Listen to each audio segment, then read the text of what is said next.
ମନେ ରଖନ୍ତୁ ଆମର ଦେହ ଯଦି ବି କେତେବେଳେ କୌଣସି ଖରାପ ହୁଏ ତେବେ ଆମ ଶରୀର ଆମକୁ ତା ପୂର୍ବାନୁମାନ ଜଣେଇ ଦେଇଥାଏ।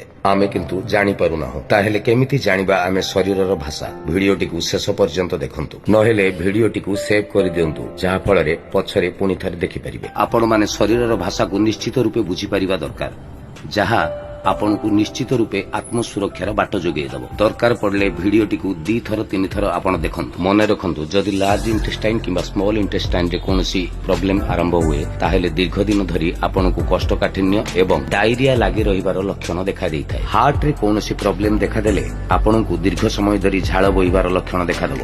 ମସ୍ତିଷ୍କରେ କୌଣସି ପ୍ରୋବ୍ଲେମ ହେଲେ କୌଣସି ଜିନିଷକୁ ବାରମ୍ବାର ଭୁଲିଯିବା ଏବଂ ନିଷ୍ପତ୍ତି ନେବାରେ ଦ୍ୱନ୍ଦ୍ୱ ହେବାର ଲକ୍ଷଣ ଦେଖାଦେଇଥାଏ। ଦୀର୍ଘ ଦିନ ଧରି କାଶ ଲାଗି ରହିଲେ ଜାଣିବେ ଆପଣଙ୍କ ଲଙ୍ଗସରେ ପ୍ରୋବ୍ଲେମ ଆରମ୍ଭ ହୋଇଯାଇଛି। ଚିଡ଼ିଚିଡ଼ା ସ୍ୱଭାବ ଦେଖାଦେବା ଏବଂ ମନ ଭଲ ନ ରହିବାର ଲକ୍ଷଣ ଜାଣିବେ ଲିଭରରେ ପ୍ରୋବ୍ଲେମ ଆରମ୍ଭ ହୋଇଯାଇଛି। ବାରମ୍ବାର ପରିସ୍ରା ଯିବା ଏବଂ ଆଳସ୍ୟ ପ୍ରକାଶ ପାଇଲେ ଜାଣିବେ ଆପଣଙ୍କର କିଡନୀରେ ପ୍ରୋବ୍ଲେମ ଅଛି। ଦେହର କୌଣସି ଜାଗାରେ କାଲୁଆ ପଡ଼ିଯିବା ଭଳି ଲକ୍ଷଣ ଦେଖାଦେଲେ ଜାଣିବେ ଆପଣଙ୍କ ରକ୍ତ ସଞ୍ଚାଳନରେ ପ୍ରୋବ୍ଲେମ ଅଛି। ବେଳହୁଁ ସାବଧାନ ହେଲେ ପ୍ରମାଦ ନ ପଡ଼ଇ ଭଲେ। ଛୋଟ ଛୋଟ ଲକ୍ଷଣରୁ ସଜାଗ ହେଲେ ବଡ଼ ବଡ଼ ରୋଗକୁ ଆମେ ଏଡ଼େଇ ଦେଇପାରିବା। ଏହି ଭିଡିଓଟିକୁ ନିଜ ସାଙ୍ଗସାଥିରେ ସେୟାର କରନ୍ତୁ, ଯାହା ଫଳରେ ଅନ୍ୟମାନେ ବି ସଚେତନ ହୋଇପାରିବେ।